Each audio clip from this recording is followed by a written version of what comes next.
Morning, guys. How's it going? It is Sunday, the 12th of February. Haven't done a video like this in a while, an Ask Smashby video, and got a really good question from Will Lynn, the athlete at CrossFit Lakewood. So I wanted to address that. Before I hit to the question, though, check that out.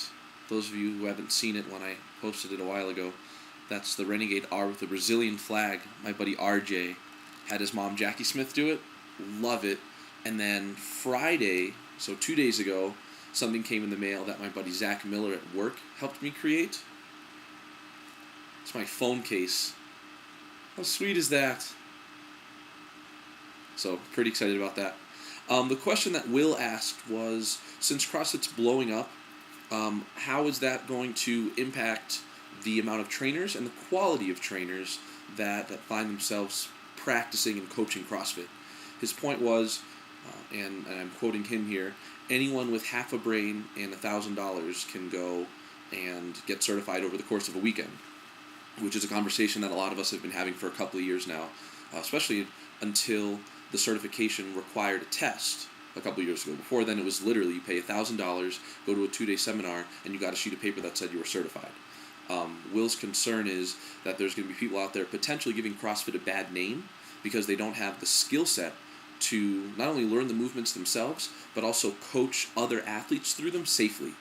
I think it's a really, really serious concern, but one that to me doesn't necessarily change the percentage of people like that who are going to be involved in CrossFit, right? You're always going to have gyms that have inferior programming, inferior coaches, quite frankly, not a very safe place for athletes to learn and improve their health and get more fit.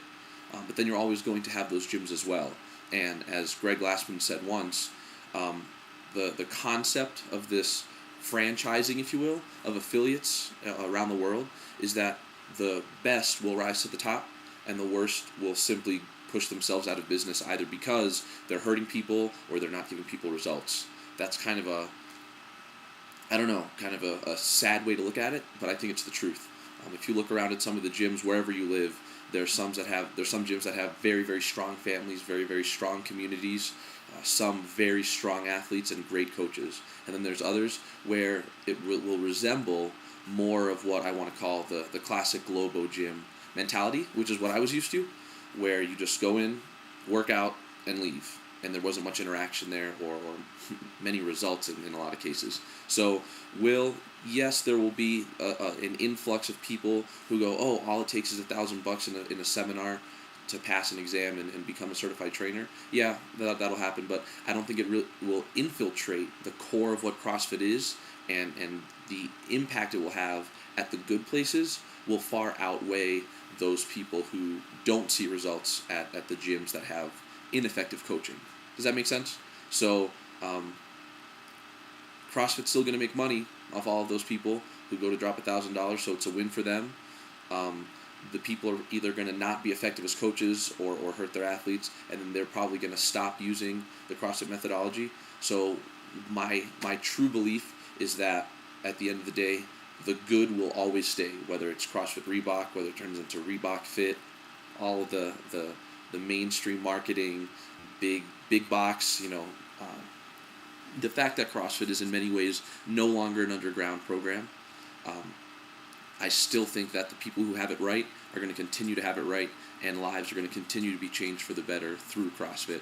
And as athletes out there, I just caution you to be careful, right? Go to a gym that you feel safe, you feel comfortable, and where the coaching staff makes you feel that they have your best interest in heart and that they know what they're talking about. You can tell, right? There's some coaches who aren't necessarily the most vocal, but when you watch them interact with an athlete, the cues they give, the things they're picking up on, and that athlete's progress increase significantly. And those are the places people should be sticking around. If athletes go into a gym and they sense hesitation in all of the coaches all of the time, and they're not seeing an improvement based on these one-on-one kind of mini interactions they have, then that's a flag, right? And we want our athletes to see good results, assuming they're putting forth the time at the gym and then outside of the gym with things like nutrition and rest, right? So I hope that helps, Will. Anyone else have any questions, feel free to let me know. Hope you guys have a great day, and I'll talk to you soon. Bye.